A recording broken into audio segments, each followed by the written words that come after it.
Bienvenue sur la chaîne Interprétation biblique du Coran. Bonjour les amis.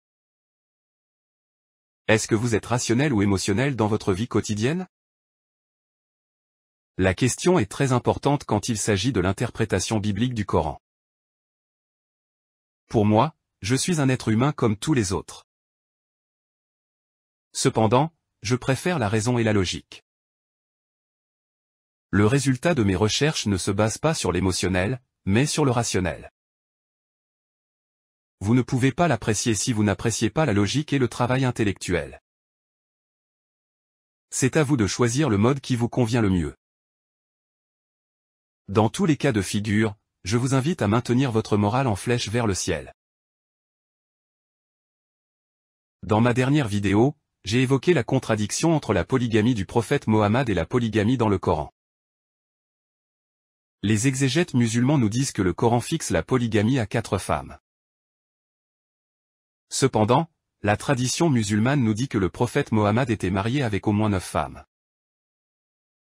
Il y a là une contradiction flagrante entre la polygamie de Mohammed et la polygamie dans le Coran. Il va sans dire que le croyant a tendance à ne pas s'apercevoir de telles contradictions. Ainsi, l'intellectuel voit des choses que le croyant ne peut pas ou ne veut pas voir. L'intellectuel s'arrête sur des détails sur lesquels le croyant ne s'arrête pas. C'est pourquoi, disent-ils, le diable se trouve dans les détails. Les contradictions entre le Coran et la tradition musulmane sont nombreuses. Il suffit d'allumer son intelligence pour s'en rendre compte. Prenons un autre exemple pour illustration. Prenons le verset 50 de la sourate Les Coalisés. Dans ce verset, il y a le locuteur coranique qui adresse la parole au prophète innommé.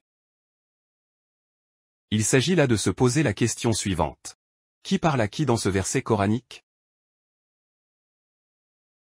Pour un croyant, il s'agit de la parole de Dieu adressée à son prophète Mohammed. Cependant, l'interprétation biblique du Coran nous impose sa propre logique. Il s'agit de se demander: comment peut-on savoir que l'interlocuteur coranique est le prophète Mohammed?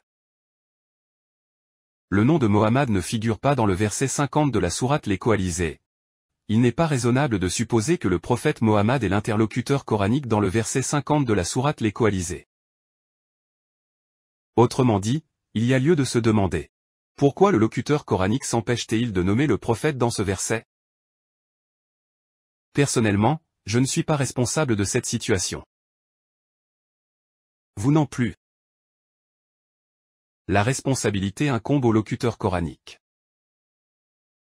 C'est là l'un des principes de l'interprétation biblique du Coran. Cela fait la différence. Je vous laisse le temps de faire vos propres réflexions, de vous servir de votre propre intelligence et de vous remettre à votre propre conscience. À la prochaine les amis.